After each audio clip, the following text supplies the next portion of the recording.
D plus D PC.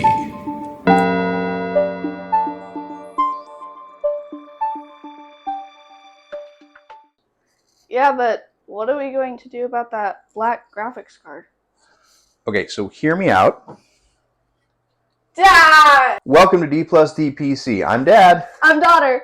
And welcome to a new episode where we are going to attempt to repaint this black graphics card white to match our all-white gaming PC build using spray paint.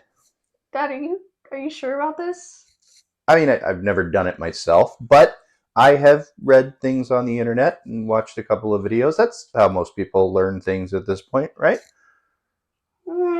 Anyway, follow along at home. I'll be doing the spray painting. And I'll be here to supervise my dad to make sure he doesn't do too bad and mess this thing up.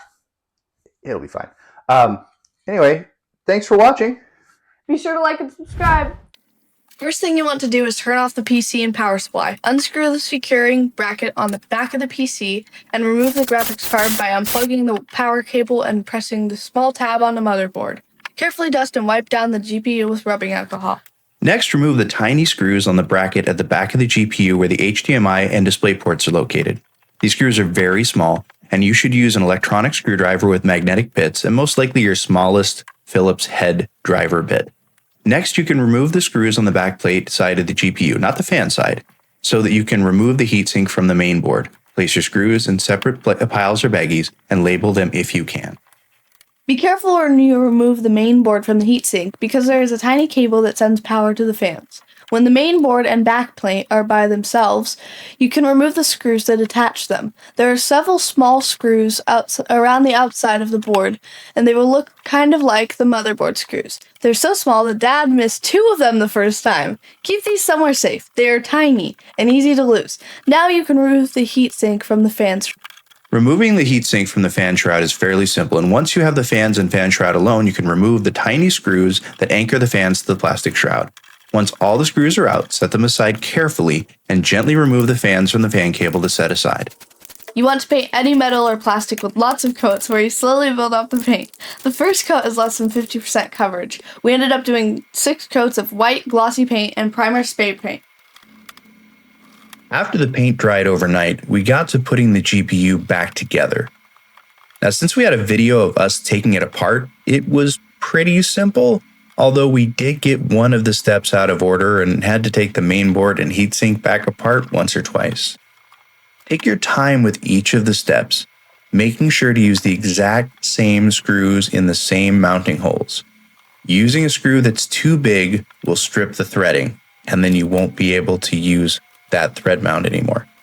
Using one that is too long will possibly poke through and cause a short, and that could cause electrical issues or even disable the GPU altogether.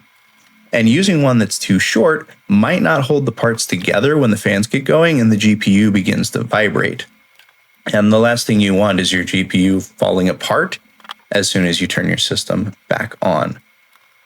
Again, if you take your time and you're careful, this part's not too difficult. I would highly recommend labeling your screws as you take the GPU apart so that they're easy to find when you're done, and making sure that you either record or take pictures so you know where the screws came from and you can put them back in the same order, in the same spot. If you do so, this will turn out just fine. And look at that. GPU assembled and ready to go. And then we have the finished product.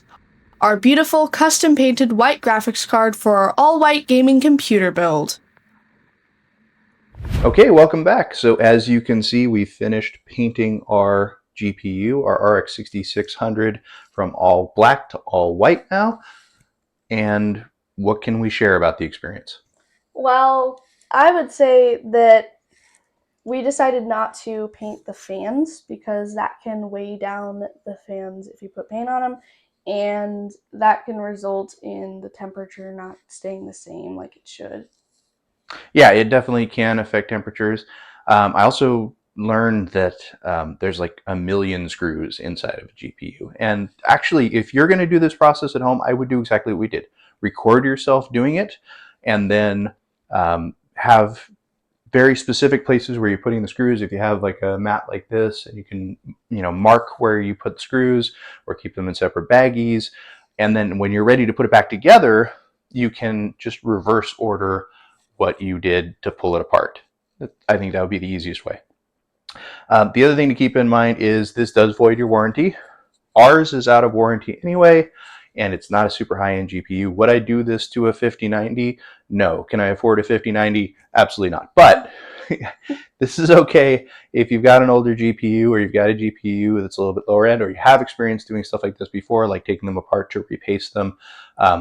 I would definitely recommend giving it a shot. Just keep in mind that warranty is gone. Well, if you enjoyed our video, then be sure to like and subscribe, and thank you for watching.